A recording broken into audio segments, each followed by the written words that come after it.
Now the momentum equation. Newton's second law applied to a fluid passing through an arbitrary fixed control volume yields the following momentum equation.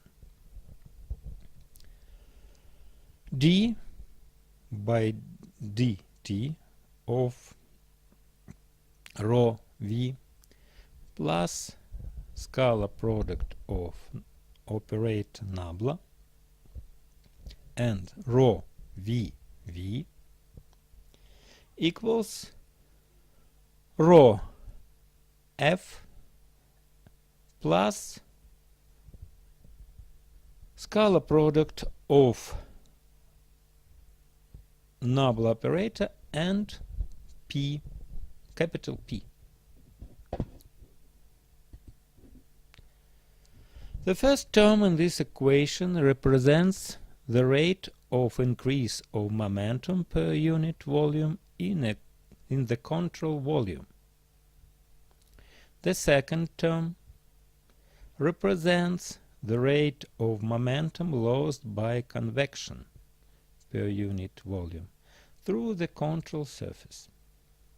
Note that rho v is a tensor, so that scalar product of nabla operator and rho v is not a simple divergence. This term can be expanded, however, as the following formula.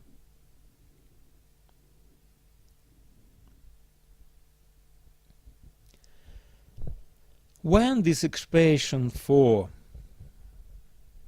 scalar product of nabla rho v is substituted into equation 1.19 and the resultant equation is simplified using the continuity equation, the moment equation reduces to the following formula.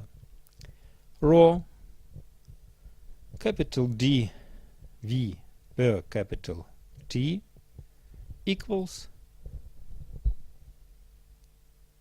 rho dV by dt plus scalar product of rho v and nabla v equals rho f plus nabla dot p. The first term on the right side of equation 1.21 is the body force per unit volume.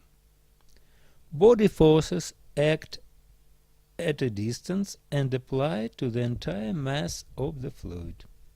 The most common body force is the gravitational force.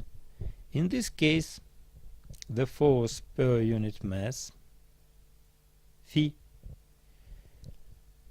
F equals the acceleration of gravity vector g. Rho F equals rho g. The second term on the right side of the equation 1.21 represents the surface forces per unit volume. These forces are applied by the external stresses on the fluid element. The stresses consist of normal stresses and shearing stresses and are represented by the components of the stress tensor capital P, big P. The momentum equation given above is quite general and is applicable to the both continuum and non-continuum flows. It is only when approximate expressions are inserted for the shear stress tensor that equation 1.19 loses its generality. For all gases that can be treated as a continuum, and most liquids, it has been observed that the stress at the point is linearly dependent on the rates of strain or deformation of the fluid. A fluid that behaves in this manner is called Newtonian fluid.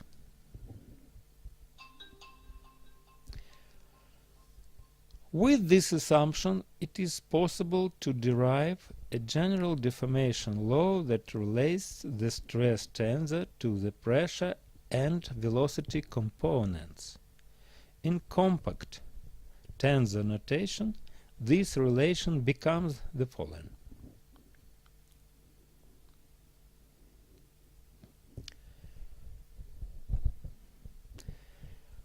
Here, delta Ig is the Kronecker delta function. Delta Ig equals 1 if I equals j, and delta Ij equals 0 if I not equals j. U1, U2, U3 represent the three components of the velocity vector v. x1, x2, x3 represent the three components of the position vector. Mu is the coefficient of the viscosity, dynamic viscosity. And mu strich is the second coefficient of viscosity. The two coefficients of viscosity are related to the coefficient of bulk viscosity kappa by the expression kappa equals 2/3 of mu plus mu prime. In general, it is believed that the kappa is negligible except in the study of the structure of shock waves and in the absorption and attenuation of acoustic waves. For this reason, we will ignore bulk viscosity for the remainder of the text. With kappa equals 0, the second coefficient of viscosity becomes the following.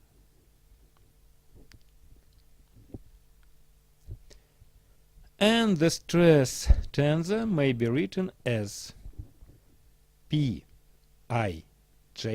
equals minus P delta Ij plus mu multiplied by du I by dxj plus duj by xi minus 2/3 delta Ij multiplied by duk by dxk. The indexes are ijk equal 1, 2, 3.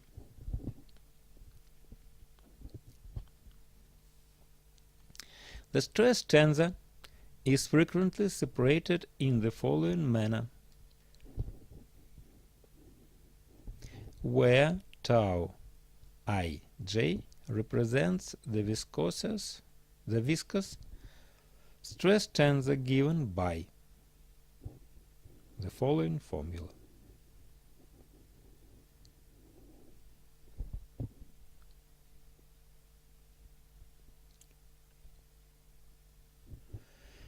In vector form, equation 1.28 is written as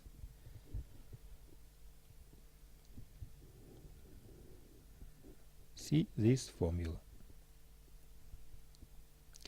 where I is the identity tensor, upper index T means tensor transposition. So tau equals mu multiplied by nabla V plus transposition of nabla V minus 2/3 divergence V multiplied by identity tensor. Upon substituting equation 1/26 into equation 1/21, the famous Navier-Stokes equation is obtained. It has the following form: rho d, big D, V by big T equals rho F minus nabla P plus divergence of T. Using Einstein notation and equation 127, we can obtain the following form of equation 1.19 for a Cartesian coordinate system. D derivative of rho ui with respect to T plus derivative of rho ui uj plus p delta ij minus tau ig by x I equals rho fi. I is equals 1, 2, 3. Or we can use the following three equations.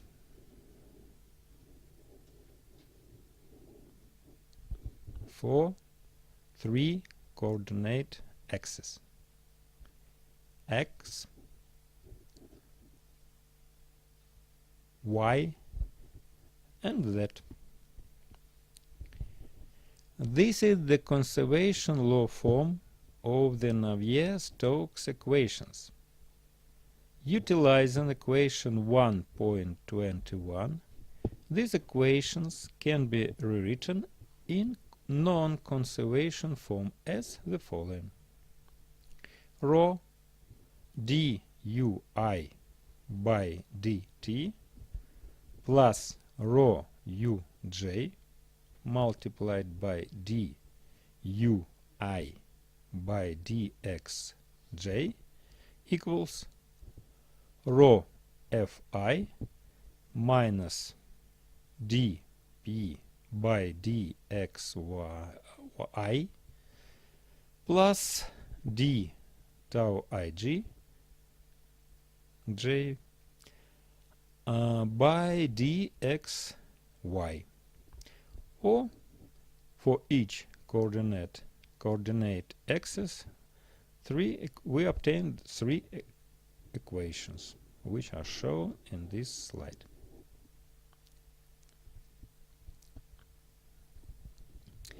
In equations 1.32 and 1.34, the components of the viscous stress tensor tau ij are given by the following formulas: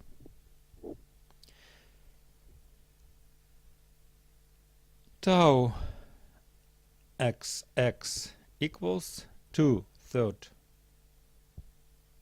mu multiplied by 2 du by dx minus dv by dy minus dw by dz, and so on. The Navier-Stokes equations form the basis upon which the entire science of the viscous flow theory has been developed. Strictly speaking, the term Navier-Stokes equations refer to the components of the viscous momentum equations. See equation 1.33. However, it is common practice to include the continuity equation and the energy equations in the set of equations referred to as the Navier-Stokes equations. If the flow is incompressible and the coefficient of viscosity mu is assumed constant, equation 1.30 will reduce to the much simpler form. Rho capital D V by capital T equals rho F minus Nabla operator of P plus mu Nabla squared in the second power V. It should be remembered that equation 1.36 is derived by assuming a constant viscosity, which may be a poor approximation for the non-isothermal flow of the liquid, whose viscosity is highly temperature dependent. On the other hand, the viscosity of gases is only moderately temperature dependent, and equation 1.36 is a good approximation for the incompressible flow of the gas. The term Eij